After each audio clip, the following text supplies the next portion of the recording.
दर्शकों, आप सभी का स्वागत है न्यूज़ डीएनएन की एक बहुत ही खास पेशकश दास्ताने कामयाबी। एक ऐसा सफ़र जो एक आम इंसान की ज़िंदगी का होता है और वो आगे जाकर के खास बन जाता है। वो खास बनने तक का सफ़र उस इंसान के लिए कितना मुश्किल होता है, कितना उम्मीदों भरा होता है और कितना दिक्कतों भरा होता है।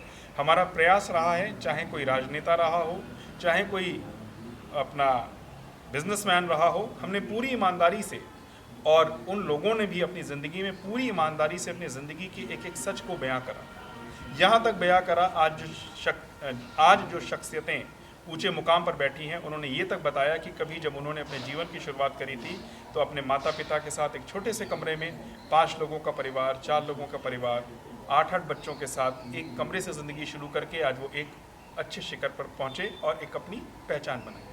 दर्शकों, हम आपका ज़्यादा समय नहीं लेंगे। इस आज की कड़ी में एक बहुत ही ख़ास और ऑलरेडी बहुत ही पॉपुलर शख्सियत से हम आपकी मुलाकात करवाने जा रहे हैं। नाम है सरदार गुरदेव सिंह जी, जो कि लुधियाना पुलिस में असिस्टेंट कमिश्नर ऑफ पुलिस के पद पर तैनात हैं, assistant commissioner of police traffic हैं। आज हमारी बातचीत उनके साथ होने जा रही है और ये सफ़र बहुत ही रोमांचक और ख़ास रहेगा, क्योंकि किस प्रकार उन्होंने अपने परिवार में रहते हुए अपने एक सिपाही के तौर पे जीवन को शुरू करते हुए असिस्टेंट कमिश्नर तक के लेवल को ईमानदारी से, निष्ठा से और मेहनत से पाया है। सबसे खास बात ये है, शिक्षा भी ग्रहण करी, जॉब भी करा, जॉब के संघर्षों को भी देखा और उसके साथ साथ मेहनत का एक ऐसा पर्याय बन गए कि आज की डेट में पुलिस महकमे में उनका अपनी एक विशेष पहचान है। दोस्तों, स्वागत करते हैं सरदार गुरदेव सिंह जी का। सर, आपका बहुत बहुत स्वागत है न्यूज़ डीएनएन में। और हम उम्मीद करते हैं आपके इस सफ़र से हमारे जो युवा हैं, खास करके जो युवा वर्ग है या जो पुलिस महकमे में जो बच्चे बैठे हैं जिन्होंने अभी भर्ती ली है या जो आगे बढ़ना चाहते हैं, हमें लगता है कि वो उनके लिए प्रेरणा का स्रोत है जी। तो सबसे पहले हम जैसे शुरुआत करते हैं, हम आपसे एक विनती करेंगे कि कहाँ तक यादें आपको लेकर के जा रही हैं, वो बचपना, वो माँ बाप, वो भाई बहन, वो परिवार, जहाँ से आपको याद आता है। विवेक जी, थैंक यू वेरी मच, आपने मेरे को मौका दिया। मेरी ज़िंदगी जो शुरुआती ज़िंदगी है वो बहुत ही इमोशनल से माहौल से शुरू होती है। मेरा जन्म गांव खानपुर नज़दीक खरड़ डिस्ट्रिक्ट SAS नगर मोहाली चंडीगढ़ के पास है, 1968 में हुआ। जीवन के शुरुआती समय में ही मेरी एज अभी 7 साल की भी नहीं थी, मेरे पिताजी सरदार भगवान सिंह जी, जो पुलिस के थानेदार थे हरियाणा पुलिस में, उनका साया हमारे पर से उठ गया। तो बिना बाप के जीवन कुछ और ही तरह का होता है। हमारे पास कोई खेती बाड़ी जैसा कोई व्यवसाय नहीं था, नौकरी पेशे वाले थे। जो थे नौकरी पेशे वाले, उनकी मौत हो गई। तो हम 7 भाई बहन हैं, तो मैं अपने परिवार में सबसे छोटा हूँ। पिताजी की मौत ने हमारे परिवार का सारा माहौल ही उथल पुथल कर दिया। घर में कोई भी कमाऊ मेंबर नहीं था उस समय। पिताजी की पेंशन और मेरे जो दूसरे नंबर वाले भाई साहब हैं, क्योंकि सबसे बड़े तब ट्रेनिंग पर थे, उन्होंने एक फैक्ट्री में जीवन शुरू किया। तो हमारा जो परिवार है उसका जो रूटीन जैसे हम बोलते हैं जी, वो शुरुआत हुई। और बड़ी मेहनत करके हमारे माताजी श्रीमती इंद्रजीत कौर जी ने हमारे सारे परिवार को बहुत अच्छे ढंग से पाला पोसा। 7 वर्ष की आयु में पिता का साया सर से उठ जाना, ये अपने आप में ही एक बहुत बड़ी चुनौती होती है बच्ची के लिए आगे का जीवन गुजारने के लिए। और आपने जैसे बताया कि आपकी माताजी ने उस संघर्ष का सामना करा और आप लोगों को शिक्षा दी, पाला पोसा। तो गुरुदेव जी, सबसे जो एक बहुत महत्वपूर्ण प्रश्न है, 7 साल का एक बच्चा होता है जिसको शायद इतना पता भी नहीं होता कि क्या हुआ, पिताजी को क्या हो गया, क्या नहीं हुआ। और आपने दूसरी बात जो बहुत ही एक दिल को छूने वाली बताई कि अकेले वही एक कमाने का स्रोत थे परिवार में और व्यवसाय कोई था नहीं।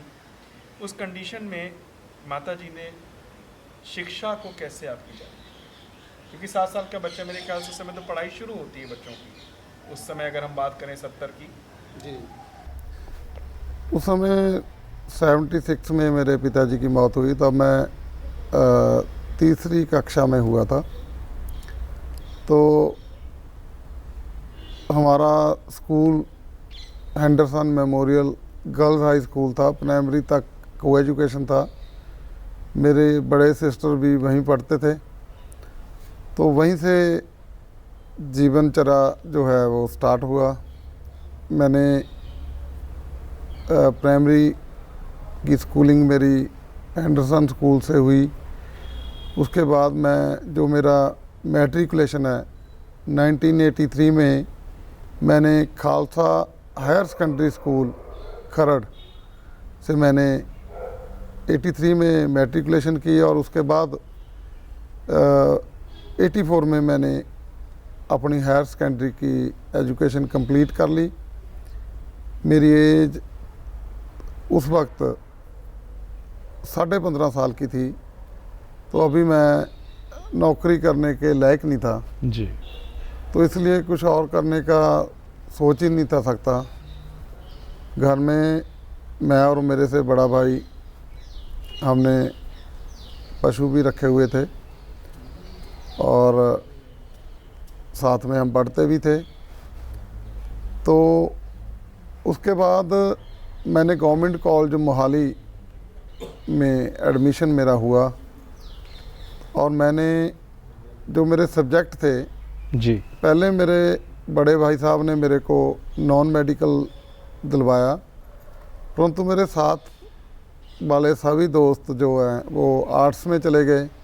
मैंने अपनी मर्ज़ी से ही एप्लीकेशन लिख के अपना जो सब्जेक्ट हैं वो चेंज करवा के मैं भी आर्ट्स में जा पड़ा, जिससे मेरे परिवार वाले, मेरे बड़े भाई साहब नाराज़ हुए कि तुमने अभी अपनी मर्ज़ी की है, तो इस मर्ज़ी का अब तू अपना फ्यूचर अपने आप देखना। इसका मेरे को बड़ा उस समय मतलब बहुत लगा कि मैंने बहुत गलत स्टेप किया है। मैं अपने परिवार, बड़े भाई साहब की नॉलेज के बिना ही जो किया है मेरे लिए गलत था। परंतु मेरी ज़िंदगी में जब कुछ ऐसा लिखा था कि मेरी लाइन ही कोई और बननी थी, तो मेरे को लगता है कि शायद परमात्मा मेरे से खुद ही ऐसा करवा रहे थे कि मैंने ये लाइन आर्ट्स में गया। तो 1987 में मैं ग्रेजुएशन कंप्लीट कर लिया था, तब मेरी उम्र 19 साल की थी। 19 साल की उम्र में आपका ग्रेजुएशन हो गया जी। कहीं ना कहीं थोड़ी बहुत परिवार की एक नाराज़गी भी आ गई कि भाई हम नॉन मेडिकल में चाहते थे और आप नॉन मेडिकल तो छोड़ो, आप सीधे ही आर्ट स्ट्रीम में चले गए, जो कि जनरली एक सपना होता है तो बच्चा इंजीनियर बने, डॉक्टर बने या किसी ऐसे प्रोफेशन में जाए। अगर हम 70s 80s की बात करें तो यही प्रचलन था जी। जब आपने अपना ग्रेजुएशन कंप्लीट कर लिया, फिर आपने अपनी ज़िंदगी के बारे में क्या सोचा? विवेक जी, उस समय हालात जो हैं वो कुछ ख़राब चल रहे थे। टेररिज्म जोरों पे चल रहा था और हम भी जवान हो रहे थे, क्योंकि मेरा पिछोकड़ पुलिस फैमिली से है। मेरे पिताजी की मौत के बाद मेरे बड़े ब्रदर जो हैं उनको उनकी जगह पे कंपैशनेट ग्राउंड पे सिपाही की नौकरी मिल गई थी और हालात वैसे थे कि पुलिस परिवारों की गांवों में लिस्टें बननी शुरू हो गई थी। हाँ, एक बहुत कठिन दौर था उस समय जी।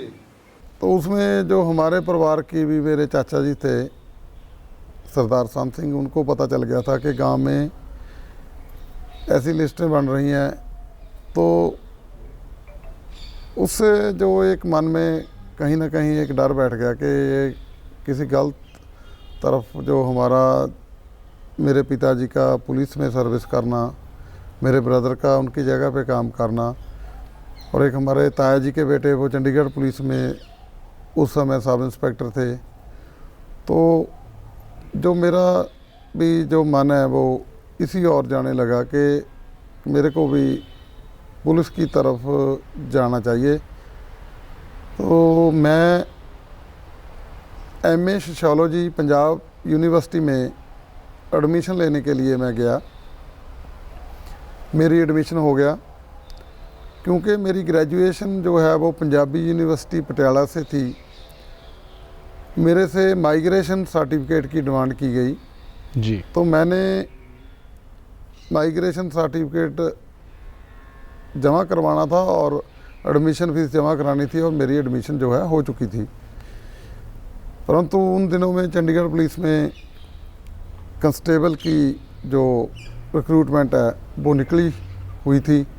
वहीं मेरे को पता चला कि ऐसे कोई कांस्टेबल की जॉब निकली है, तो मेरे मन में आया कि एमए तो बाद में भी कर सकता हूँ, सरकारी नौकरी है, एक बार पकड़ लूँ, एक बार किसी डिपार्टमेंट में मैं अगर चला जाता हूँ तो मेरी जो आगे वाली ज़िंदगी है वो सिक्योर होती है।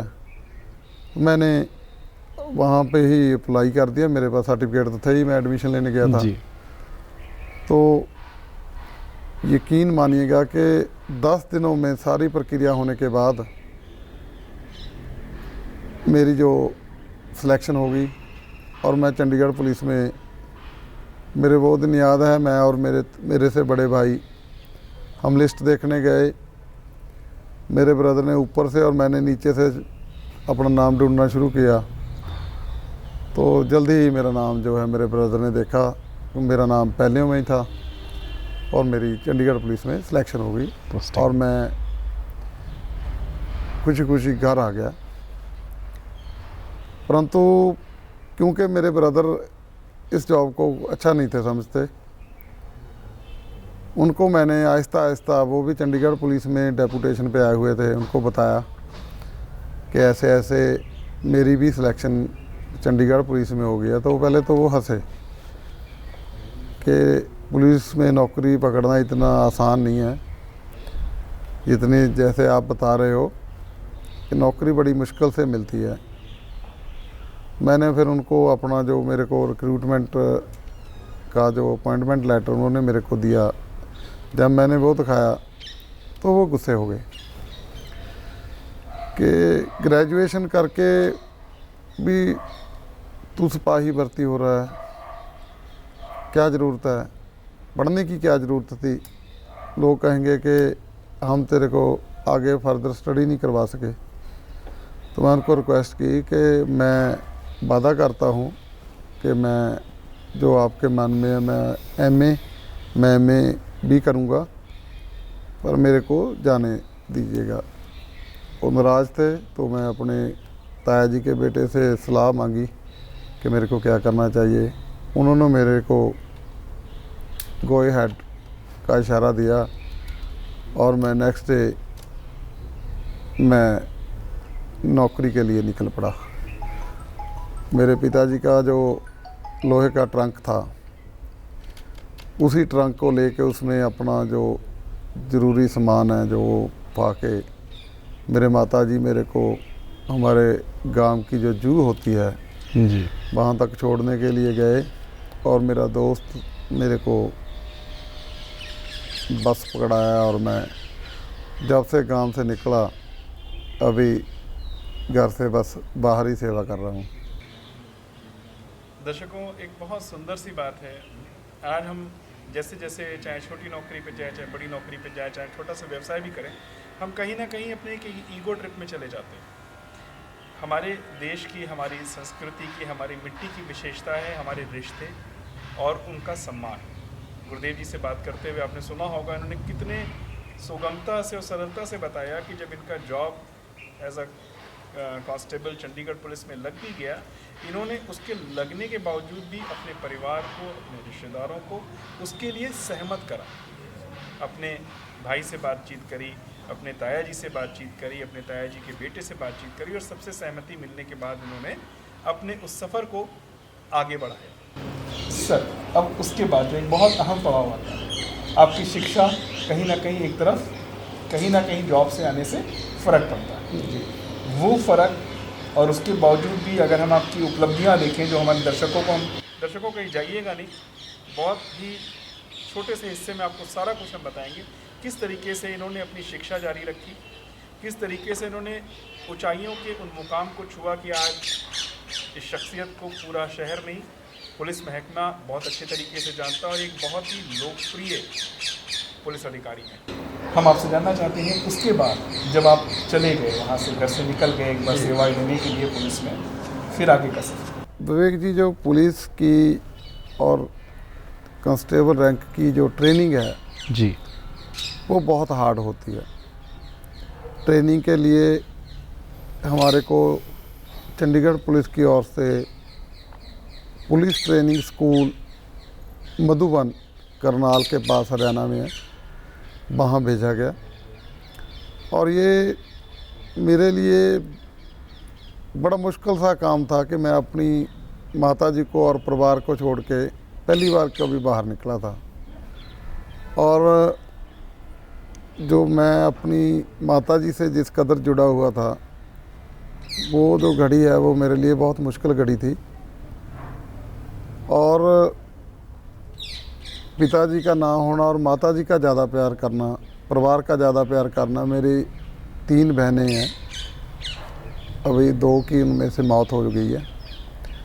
वो मेरे से बहुत ज़्यादा प्यार करती थी और कोई भी दिन मेरी ट्रेनिंग का ऐसा नहीं था कि जिस दिन मेरे को 2 नहीं तो 1 ज़रूर जो पत्थर हैं वो आते ही आते थे। तो जब भी पोस्टमैन वहाँ हमारी प्लाटून्स होती हैं उनमें डाक वितरण करने आता था, तो मेरी प्लाटून में तो उसको आना ही था, क्योंकि चाहे मेरे बहन जी ने, तीनों में से किसी एक ने, या मेरे माताजी का पत्थर कोई ना कोई डेली आना ही आना होता था। सिर्फ एक संडे होता था कि जिस दिन मेरे को कोई चिट्ठी नहीं थी आती, नहीं तो क्योंकि उस समय मोबाइल फ़ोन ये वो ऐसा कुछ तो कुछ था नहीं था। तो जो हम लोग अपने परिवार से पत्रों के जरिए जुड़े होते थे। और मैं 9 महीने वहाँ पे ट्रेनिंग किया।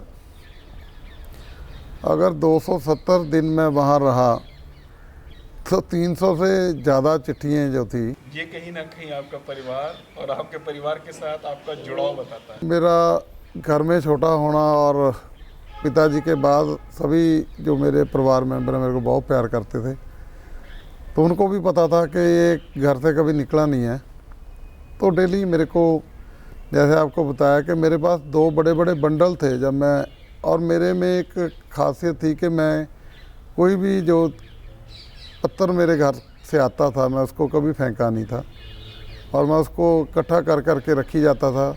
और जब कभी मन मायूस होना, क्योंकि ट्रेनिंग बहुत हार्ड होती है जी, और परिवार से दूर रहना और आपको छुट्टी ना मिलना, तो बहुत व्याकुल मन हो जाता है। तो फिर कई बार रात को, और जो बड़ी बैरक होती हैं उसमें 50-50 लोग पड़े होते हैं, तो चोरी से अपना कैसे उन चिट्ठियों को पढ़ना और मन को शांत करना, अवस्था ऐसी हो जाती है।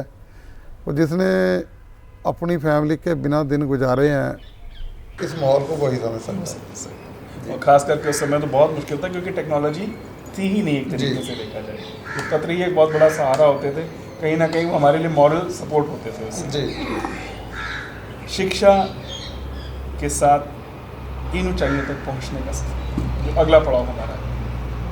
तो उसके बाद मैंने वहाँ पे बहुत मेहनत की। जी, छुट्टी नहीं मिलती थी। मेरे को गांव से माताजी की चिट्ठी आई कि कन्वोकेशन हमारी ग्रेजुएशन की है और उसमें श्री एस रे होते थे तब गवर्नर पंजाब, उनके मैडम श्रीमती माया रे जी ने हमारे को कन्वोकेशन में डिग्री प्रदान करनी थी। मैं छुट्टी ना मिलने की वजह से बैरक ड्यूटी लगवा के वहाँ से भागा और बस के पीछे लड़कर मधुबन से लेके करनाल तक, मैं करनाल से फिर सफ़र करके मैं अपनी डिग्री लेने आया। और किसी ने चुगली खा ली, वहाँ CDI हमारे होते हैं, उनको बता दिया कि ये बैरक ड्यूटी से भागा। तो शाम को जो रोल कॉल होती है उसमें मेरे को सज़ा भी मिली, उसमें फ्रंट रोल होते हैं वो मैंने लगाए। पर वो लगाते समय भी मेरे को एक मलाल था कि कोई बात नहीं यार, आज मैं बहुत बड़ी जगह से, बहुत बड़े इंसान से अपनी ग्रेजुएशन की डिग्री लेकर के आया हूँ। वहाँ पे विवेक जी मैंने बहुत मेहनत की और उस मेहनत का नतीजा निकला कि मैं वहाँ पे 5 में से 2 नाम मेरे थे, आउटडोर फर्स्ट, ऑलराउंड सेकंड। और चंडीगढ़ पुलिस का मैं अकेला ही ऐसा सिपाही था जिसको वहाँ पे हरियाणा में उस समय के DGP साहब ने ऑनर दिया और मेरे को कमेंडेशन सर्टिफिकेट जो है वहाँ से मिले। दर्शकों, बहुत ही मज़ेदार बात है, इन्होंने फर्स्ट सेकंड के अलावा कभी भी अपने ज़िंदगी में कोई मुकाम आने नहीं दिया। मेहनत का कहते हैं कोई पर्याय नहीं होता और आप देख रहे हैं कि उसका कोई अल्टरनेटिव नहीं था। इन्होंने मेहनत के दम पर इस मुकाम को छुआ है और हम प्रार्थना करेंगे कि इनका मुकाम और आगे तक जाता जाए और ऊंचाइयों को छुएं। आपने देख लिया कि मेहनत किस तरीके से करी, अपनी ट्रेनिंग भी कंप्लीट करी, जाके डिग्री भी ली और आगे का सफ़र शायद इससे भी ज़्यादा सख्त होगा, क्योंकि असिस्टेंट कमिश्नर ऑफ पुलिस तक पहुंचना उस पद के बाद देखते हैं, जानते हैं इन्होंने कैसे उसको छुआ। उसके बाद ट्रेनिंग कंप्लीट करने के बाद मैं वापस चंडीगढ़ में आ गया जी।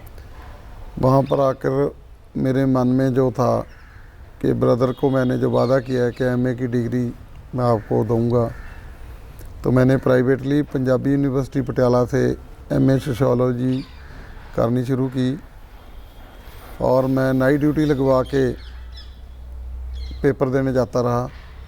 और साथ में मैंने जो और कंपटीशन जैसे पंजाब पुलिस में आने शुरू हुए ASI रैंक के, तो मैं साथ में उनमें भी मेहनत करनी शुरू कर दी।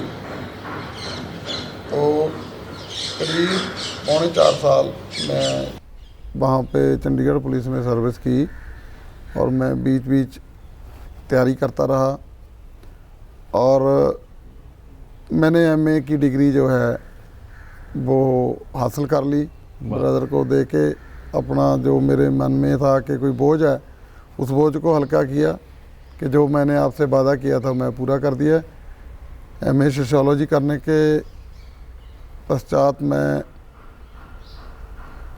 मेहनत करता रहा, फिजिकल और रिटन दोनों की तैयारी चलती रही और परमात्मा ने मेरी 91 में आके सुनी और मैं पंजाब पुलिस में ASI सेलेक्ट हो गया। दर्शकों, एक बहुत खूबसूरत सी बात अभी गुरुदेव जी ने कह दी, हमने शायद उस पर ध्यान ना दिया हो। इनके मन में एक मलाल था कि मैंने जो एजुकेशन अपनी बीच में छोड़ दी, जो MA की डिग्री हमने नहीं हासिल करी, और वो इनका अपने बड़े भाई के साथ एक कमिटमेंट था कि मैं करूँगा। आप देखिए, आज की डेट में जब हमें कोई छोटी बहुत चीज़ मिल जाती है तो हम शायद अपनों को ही इग्नोर कर देते हैं, अपनी कहीं भी बातों को भूल जाते हैं कि चलो छोड़ो यार, हमने क्या करना, हम तो आगे निकल गए, उनको पता नहीं था। ये आगे ज़रूर निकले लेकिन अपनों को पीछे छोड़ करके नहीं निकले, ये उनको अपने साथ लेकर के निकले। उनको दी हुई जो ज़ुबान थी उसको निभाया और शायद दर्शकों, ये एक बहुत बड़ा आशीर्वाद होता है कि जब बड़ों के आशीर्वाद मिलते हैं तो बड़े से बड़ा मुकाम भी बहुत छोटे से प्रयास से हासिल हो जाता है, तकलीफ़ें उतनी नहीं होती। दर्शकों, आपने यहाँ तक का सफ़र सुन लिया, अब आप एक असिस्टेंट सब इंस्पेक्टर ASI के पोस्ट पर पंजाब में आ गए गुरुदेव जी। अब उसके बाद, क्योंकि ये सफ़र भी आसान नहीं है यहाँ तक पहुँचना, उसके बाद हमारी जो ट्रेनिंग है वो पंजाब पुलिस एकेडमी फ्लोर में शुरू हो गई जी। तब वो भी PTC होता था, पुलिस ट्रेनिंग कॉलेज होता था। उसके बाद वो पंजाब पुलिस एकेडमी में तब्दील हुआ। ट्रेनिंग बड़ी ज़बरदस्त थी यहाँ भी पंजाब की, बड़े दिल से बड़ी मेहनत से मैं ट्रेनिंग कर रहा था। मेरे को अपने पोटेंशियल के बारे में पता चल गया था कि मेरे में वो पोटेंशियल है, वो हार्ड वर्क कर सकता हूँ। और मेरे मन में ये बात बैठ चुकी थी कि मैं कोई भी फर्स्ट नाम किसी और को नहीं लेने दूंगा। मैंने उस कदर मेहनत की कि जब हमारी पासिंग आउट हुई तो सारे के सारे फर्स्ट प्राइज़, वो चाहे ऑलराउंड फर्स्ट था, चाहे first in police practical work था, चाहे फर्स्ट इन इंडोर सब्जेक्ट्स था, चाहे फर्स्ट इन फोरेंसिक साइंस था, सभी के सभी फर्स्ट प्राइज़ जो हैं वो परमात्मा ने मेरी झोली में डाले। और मेरी जो मेहनत है, मेरे को और मेरे परिवार को उस पर फ़ख्र हुआ। और ट्रेनिंग करने के बाद मेरी जो प्रैक्टिकल ट्रेनिंग, जिसको ABCD कोर्स हमारे बोलते हैं, उसके लिए मैं लुधियाना में ज्वाइन कर गया। लुधियाना में आने के बाद जो हमारी वो ABCD कोर्स थे, उनका जब टेस्ट हुआ उसमें मैं टॉप किया। तो मेरी उस टॉप को देखते हुए उस समय के SSP साहब श्री हरदीप सिंह ढिल्लों IPS, जिन्हें मेरे को तुरंत चौकी इंचार्ज कोचर मार्केट में तैनात कर दिया। और तभी से मेरा जो इंचार्जशिप का सफ़र है जो स्टार्ट हो गया। और मेरी ज़िंदगी में मेरे को कभी भी जैसे पुलिस स्टेशन में वैसे पोस्टिंग होती है, मेरी वैसे नहीं हुई। पहले मैं चौकी इंचार्ज था और उसके बाद जब मेरी प्रमोशन कोर्स हुआ 2000 में, अपर स्कूल कोर्स बोलते हैं, उसमें मैंने फिर अगेन टॉप किया। तो टॉप करने के बाद मेरी प्रमोशन के बाद जब मैं लुधियाना आया तो आते समय ही उस समय के SSP साहब श्री हरप्रीत सिंह जी, जो हैं अभी हमारे नारकोटिक्स के, उन्होंने मेरे को SHO डिवीज़न नंबर 4 तैनात कर दिया। यहाँ मैं आपको एक और बात बतानी चाहता हूँ जी, कि जब मैं वो ट्रेनिंग कर रहा था प्रमोशन कोर्स के लिए, वहाँ पे डॉक्टर DJ सिंह जी ने, जो हमारे सोशल साइंसेस के हेड थे वहाँ फ्लोर में, उन्होंने गाइड किया कि MA इन police administration Guru Nanak Dev university जो करा रही है, आप उसको भी बखूबी कर सकते हो। उन्होंने मेरे को गाइड किया और मैंने MA इन पुलिस एडमिनिस्ट्रेशन में दाखिला ले लिया। और इधर जब मैंने टॉप किया, इधर आके मैं SHO लग गया डिवीज़न नंबर 4। मेरी फ़र्स्ट पोस्टिंग थी SHO की, बड़ी मेहनत का काम था। साथ ही साथ मैंने MA इन पुलिस एडमिनिस्ट्रेशन शुरू कर दिया। तो मेरी फ़र्स्ट पोस्टिंग SHO की 3.5 साल चली और इसी अरसा दौरान मैं जो MA इन पुलिस एडमिनिस्ट्रेशन है वो भी कंप्लीट कर लिया गया आपने। और मेरा एकेडमिक कैरियर है जो MA हो गया। और मेरे को वैसे ही मन में एक खुशी थी कि मैं अपना एकेडमिक कैरियर जो है बढ़ाना चाहता था, मेरा वो बढ़ा। और मैं तब से मेरा SHO का जो सफ़र शुरू हुआ और मैं करीब 25 से ज़्यादा जगह मैं पुलिस स्टेशंस में बतौर SHO जो है बहुत बड़ा किया। एक लंबा सफ़र कहा जा सकता है। इस बीच में एक मेरी इनिशियल ट्रेनिंग के बाद का एक कमांडो का दौर भी था, जब मैंने कमांडो ट्रेनिंग की और उसमें भी मैंने एक्सीलेंट ग्रेड में किया। और साथ फिर इसके बाद जो मेरा सिलसिला SHOशिप का चला, तो डिस्ट्रिक्ट संगरूर में 4 जगह, अहमदगढ़, मलेरकोटला दोनों, पुलिस स्टेशन और अमरगढ़। इसके अलावा जलंधर में करतारपुर और डिवीज़न नंबर 3 6 पोस्टिंग मेरी जो लुधियाना से बाहर रही हैं और बाकी सभी पोस्टिंग मेरी जो है लुधियाना में रही है। और कुछ पुलिस स्टेशन ऐसे हैं जैसे मॉडल टाउन में मेरे को 3 बार SHO रहने का मौका मिला और डिवीज़न नंबर 6 में मेरे को 3 बार SHO रहने का मौका मिला और सदर में मेरे को 2 बार SHO रहने का मौका मिला। बाकी पुलिस स्टेशन में ऐसे सर्विस करता रहा और मैं अपनी सर्विस के दौरान मैंने पुलिसिंग के साथ साथ कुछ अलग से हटके भी काम करने की कोशिश की और मेरे को उसमें मेरी अपने आप को बड़ी संतुष्टि भी हुई और मेरे काम को मेरे जैसे सीनियर ऑफिसर्स ने भी और मेरे जो एरिया के लोग थे उन्होंने भी मेरे काम को सराहा और मेरे को और अच्छा काम करने के लिए मोटिवेट किया। गुरुदेव जी, एक चीज़ आप बताइए, हम अपने दर्शकों के लिए खास करके जो इस समय बच्चे आपको देख रहे होंगे, जो पुलिस में होंगे, जो इस लेवल पे जिन्होंने अपना कैरियर शुरू करा होगा, उनके लिए एक बहुत बड़ा प्रेरणा का स्रोत है आप। इतना जज्बा कहाँ से आपके अंदर आया कि मैंने हर जगह एक्सीलेंस में ही रहना है, चाहे वो शिक्षा का क्षेत्र हो। जनरली क्या होता है कि जब एक बंदे को जॉब मिल जाता है, ये एक बहुत इंपॉर्टेंट प्रश्न है हमारे दर्शकों के लिए, वही सोचता है मैंने ग्रेजुएशन तो कर लिया, अब क्या करना, अब तो मुझे पुलिस में नौकरी भी मिल गई, मैं SHO भी लग गया, अब मैं आगे की शिक्षा क्यों करूं, मैं हर जगह दौड़ करके आगे नंबर 1 पे क्यों खड़ा हूं, ये जज्बा। ऐसे है कि जैसे मैंने आपको बताया कि क्या में तो मैं अपने ब्रदर को ही जी एक तरह का उनका जो मेरे पे एक भार था वो उतारना था, वो एक MA उनकी वजह से की। दूसरी MA मेरे को प्रेरित किया आपके सोशल साइंस और के मेरा सोशल साइंसेस के हेड थे doctor DJ Singh ji, plus और मेरा पुलिस का फील्ड था जी। और उसमें एक और बात थी कि जब मैं MA शुरू किया तो हमारी पंजाब सरकार की तरफ से एक नोटिफिकेशन आया कि जो व्यक्ति MA पुलिस एडमिनिस्ट्रेशन करेगा उसको 1 रैंक अप दिया जाएगा।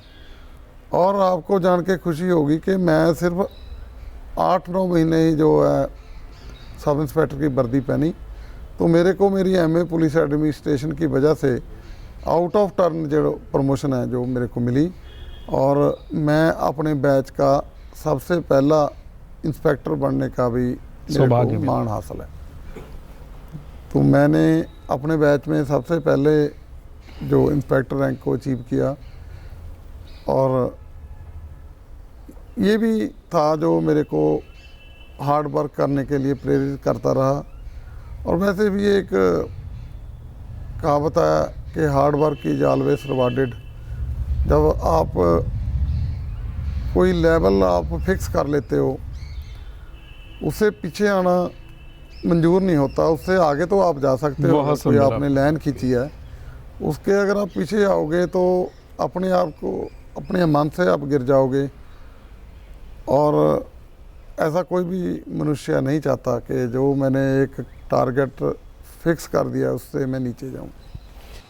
दर्शकों, आप जज्बा देख रहे हैं और हम इस जज्बे को सलाम करते हैं। दास्ताने कामयाबी कोई एक ऐसा शो नहीं है जिसमें बहुत कुछ किसी के बारे में बात करते हैं, लेकिन हम जो भी बात करते हैं अगर आप उसके मर्म को छुएंगे तो आपको पता चल जाएगा कि हम आप तक एक संदेश देते हैं बार बार कि there is no substitute of hard work and you can not be millionaire overnight. जो कुछ भी ज़िंदगी में बनता है उसके लिए एक निश्चित समय और निश्चित प्रयास, मेहनत, सब कुछ आपको समर्पित करना पड़ता है, तब आप एक ऐसी शख्सियत के रूप में उभरते हो जिसको दुनिया देखती है।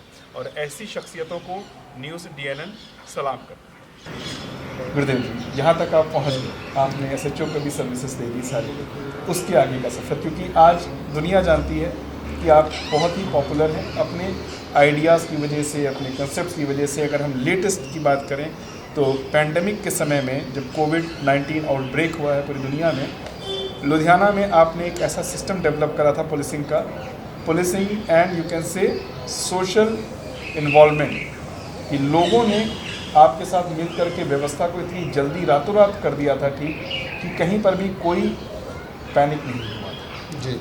वो जज्बा कहाँ से आया? देखिए, जो आपने बताया कि कोविड एक ऐसी भयानक बीमारी पूरे वर्ल्ड में बड़ी तेज़ी से फैली थी कि लोगों ने घर से निकलना ही बंद कर दिया था। और हमारी नौकरी ऐसी है, और जो औखे समय होते हैं, जो मुश्किल की घड़ियां होती हैं, उसमें अगर पुलिस अफसर बाहर नहीं आएगा और कौन आएगा। और हमारे commissioner of police Shri Rakesh Agarwal ji front line पे थे, और हम लोगों ने भी कोविड-19 की जो ड्यूटी थी उसको बड़ी वो हमने देखा है 18 घंटे। ज़्यादा हमने दिल से किया, बड़ी मेहनत से किया। हमारी कोशिश थी कि कोई भी जो ड्यूटी हमारी है वो तो है ही है, उसे हटकर चाहे लंगर की सेवा थी जिसमें हमने आपसे भी सेवाएं ली, और आपकी जो मंदिर है आपका माता श्री का सहयोग, उनकी भी हमने सेवाएं ली। लोगों को लंगर, चाहे वो लंगर था, चाहे सूखा राशन था, चाहे दवाइयाँ थी, जी, मतलब जो भी एसेंशियल कमोडिटी थी वो हमने ज़रूरतमंद लोगों को पहुँचाने में पूरी कोशिश की। और परमात्मा की ये कृपा रही कि हमने वो सभी जो प्रिकॉशंस थे उनको भी मेंटेन रखा, और हम इस बीमारी से भी बचे रहे, और हम अपनी जो हमारा लक्ष्य था उसको अचीव करने में भी कामयाब हुए, और हम अपनी जो मन में एक सेवा की प्रवृत्ति थी उसको भी करने में कामयाब रहे। ये तो हो गया आपका गुरुदेव जी प्रोफेशनल कैरियर, आपका समर्पण देश सेवा के लिए, क्योंकि पुलिस की नौकरी सिर्फ नौकरी ही नहीं होती, एक समर्पण होता है समाज के लिए, देश के लिए। अब इसके अलावा हम जानना चाहते हैं कि अपने परिवार के बारे में, जो हमारे बच्चे हैं उनको आपने क्या शिक्षा दी, क्योंकि जिस तरीके से आपके माता पिता ने आपको एक नई दिशा, नया सब कुछ दिया, पूरी मेहनत करी, तो हम जानना चाहते हैं हमारे दर्शकों के लिए कि जो हमारे बच्चे हैं वो किस डायरेक्शन में जा रहे हैं, क्या कर रहे हैं। और सबसे बड़ी बात, आज आप जहाँ पर हैं उसमें माता पिता का योगदान तो एक बहुत ही अहम होता है शुरू से बच्चे के जीवन में, लेकिन उसके बाद एक महत्वपूर्ण योगदान होता है हमारी धर्मपत्नी का। आपकी धर्मपत्नी जी ने जो आपको सहयोग दिया, क्योंकि बिना परिवार के सहयोग के 18 घंटे तो क्या 8 घंटे 10 घंटे भी समाज सेवा का कार्य माना जाता है जी, चाहे डॉक्टरी प्रोफेशन हो, चाहे आपका प्रोफेशन हो। कितना सहयोग आपको अपने परिवार से मिलता रहा है और मिल रहा है, जिससे आप परिवार के अलावा समाज के लिए भी बहुत कुछ कर पा रहे हैं? सबसे पहले तो मैं अपनी परिवार की ज़िंदगी शुरू कैसे हुई उसके बारे में आपको बताऊंगा। जी बिल्कुल।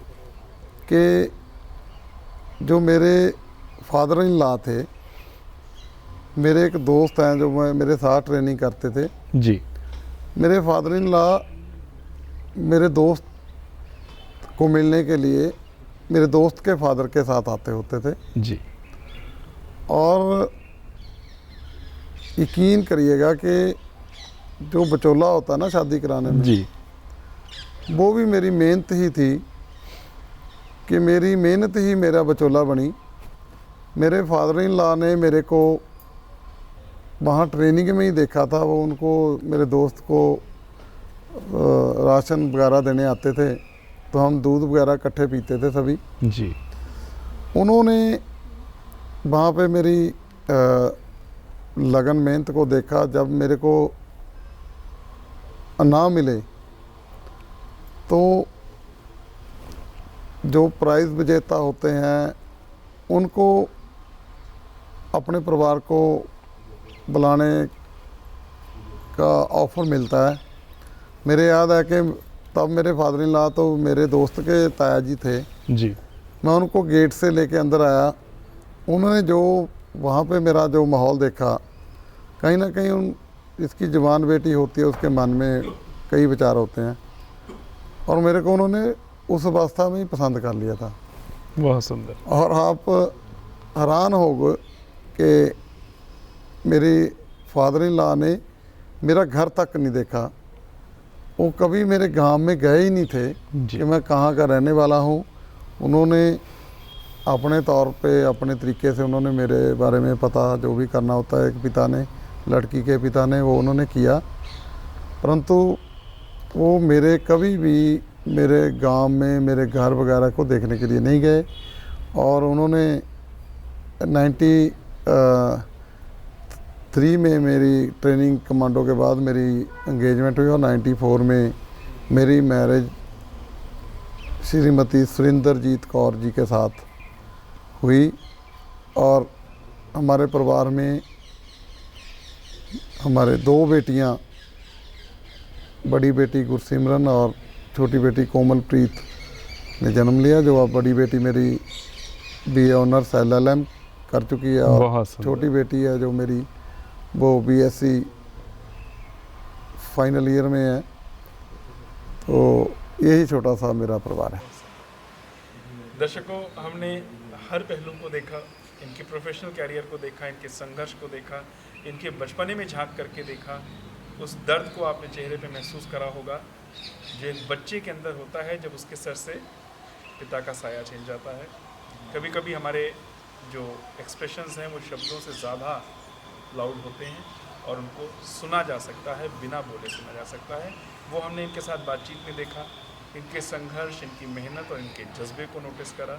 और उसके बाद इन्होंने जो बहुत एक छोटे से चंद शब्दों में अपने परिवार के बता दिया कि किस तरीके से इनके जो कठोर संघर्ष था वही इनकी एक पहचान बन गया था और उसके बाद किसी पहचान की ज़रूरत नहीं रह गई। यहाँ तक कि जब रिश्ते की बात भी आई तो उनके उस कठोर श्रम ने ही उस रिश्ते को भी ओके करवा दिया। आज 2 बच्चियाँ हैं जिनके बारे में इन्होंने बताया और हम उम्मीद करते हैं कि जिस तरीके से इन्होंने अपने बच्चों को शिक्षा दी है, हमारा पूरा समाज, हमारा पूरा भारतवर्ष उसका सम्मान करे, अपने बच्चों को पढ़ाए लिखाए। बेटियां हमारी अमूल्य निधि हैं, वो मणि हैं जो कभी खोनी नहीं चाहिए। उनको आगे पढ़ाया जाए, उनको आगे बढ़ाया जाए। गुरुदेव जी, आपने इतना समय निकाला, बहुमूल्य समय निकाला हमारे इस बातचीत के सिलसिले के लिए। सबसे पहले तो हम आपको हृदय से धन्यवाद देते हैं। दूसरा, हम आपसे एक संदेश चाहते हैं 2 लोगों के लिए। एक वो युवा वर्ग जो आज हमें और आपको सुन रहा है, और एक वो युवा वर्ग जो खास करके आज पुलिस की नौकरी में जा चुका है या जाना चाहता है। इसको एक ग्लैमर बिजनेस या ग्लैमरस फील्ड समझ करके वो ना आए। जो संघर्ष है उसके लिए जो आपकी चंद शब्द होंगे वो उनके लिए शायद जीवन में बहुत महत्व रखें। तो विवेक जी, बहुत बड़ी बात आपने मेरे को बोलने के लिए कही है। ऐसा है कि अभी भी ट्रैफिक में भी मैं कोशिश करता रहता हूँ कि मैं स्कूल्स में, कॉलेज में जाके जो हमारी युवा पीढ़ी है उनके साथ इंटरेक्ट करता रहता हूँ। रोड सेफ्टी के बारे में उनको ज्ञान देने की कोशिश करता हूँ। साथ ही साथ मैं बच्चों को अपने माता पिता की, अपने बुज़ुर्गों की सेवा करने के लिए भी प्रेरित करता रहता हूँ, क्योंकि माँ बाप एक ऐसी चीज़ होते हैं जो जब एक बार चले जाते हैं तो दोबारा नहीं मिलते। इसलिए मेरी जहाँ मैं बच्चों को नई दिशा, नई सेध देने की कोशिश करता हूँ, वहीं पे मैं ये भी ज़रूर कहता हूँ कि अपने माँ बाप की, अपने बुज़ुर्गों की सेवा ज़रूर करें। तो बच्चों को अगर सही दिल से अगर मैं बात करता हूँ तो मैं यही कहता होता हूँ कि सबसे पहले हमें अपना टारगेट फिक्स करना पड़ेगा कि मैं क्या करना चाहता हूँ। बहुत सुंदर।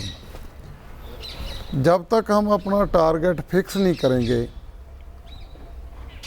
तो उसको अचीव कैसे करेंगे।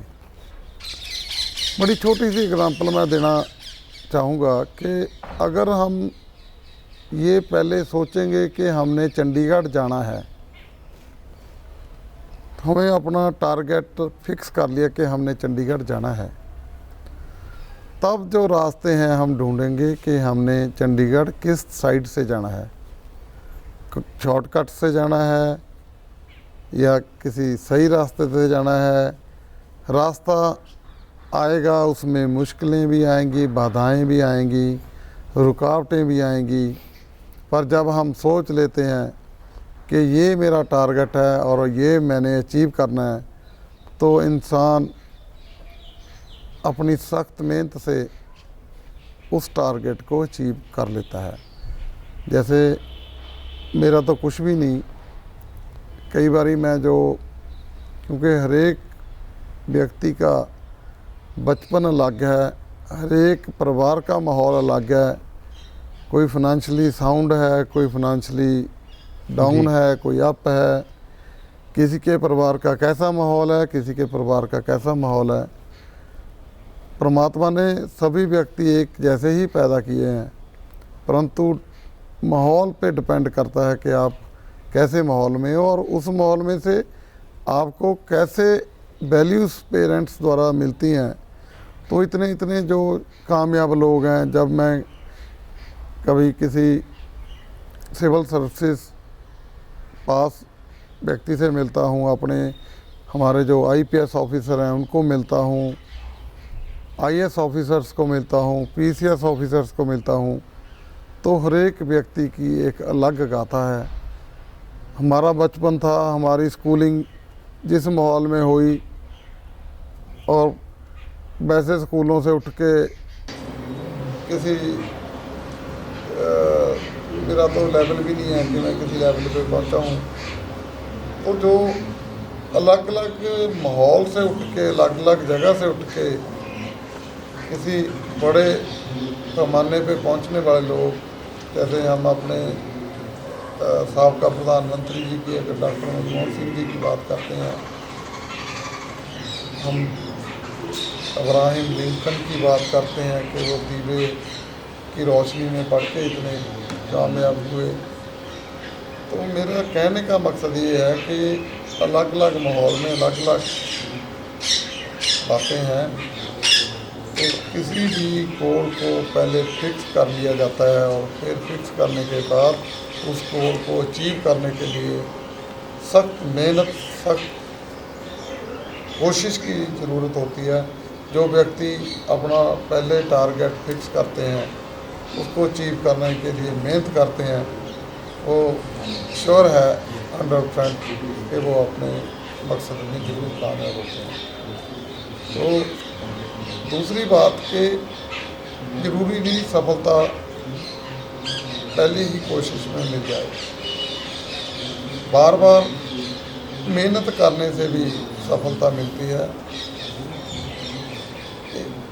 एक बार दो बार अगर असफल हो जाते हैं तो उससे ये नहीं सोच लेना चाहिए कि बस बात इतनी ही थी और यहीं ख़त्म हो गया। तो बार बार असफल भी अगर होते हैं तो उसमें से भी आप सफल होने का जो लक्ष्य है वो प्राप्त कर सकते हैं।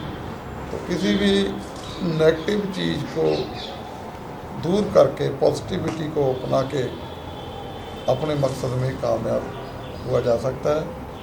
मैं आपके माध्यम से सभी श्रोताएं जो हमारे को देख रहे हैं, सुन रहे हैं, मैं यही रिक्वेस्ट करूंगा कि रोड सेफ्टी मंथ 18 जनवरी से 17 फरवरी तक चल रहा है। आओ हम सभी मिलकर रोड सेफ्टी के नियमों का पालन करें और अपने परिवारों में, अपने मोहल्लों में, अपने दोस्तों मित्रों को रोड सेफ्टी नियमों को पालन करने के लिए प्रेरित करें, मोटिवेट करें और अपने अपने शहरों को जाम मुक्त और एक्सीडेंट मुक्त बनाने के लिए हर व्यक्ति अपना रोल प्ले करे और हम सब खुशी खुशी जीवन व्यतीत कर पाएँ। आपका बहुत बहुत धन्यवाद। Thank you very much. दर्शकों, एक ज़िंदगी के सफ़र को कुछ मिनटों में बांध पाना आसान नहीं होता, लेकिन हमारा प्रयास होता है कि जो भी लम्हे हमें याद हैं, जो भी लम्हे प्रेरणादायी हैं, जो भी लम्हे हमें ज़िंदगी में कुछ सिखा के जा सकते हैं, वो हमारे लिए धरोहर होते हैं आने वाले कल के। हमारा प्रयास है कि ये जो धरोहर हमें मिल रही है इसको आप संभाल के रखेंगे और उस दिशा में आगे बढ़ेंगे। एक बार फिर से आपका बहुत बहुत धन्यवाद कि आपने समय निकाला और हम उम्मीद करते हैं कि हमारे दर्शकों को कुछ ना कुछ संदेश जरूर मिले। Thank you.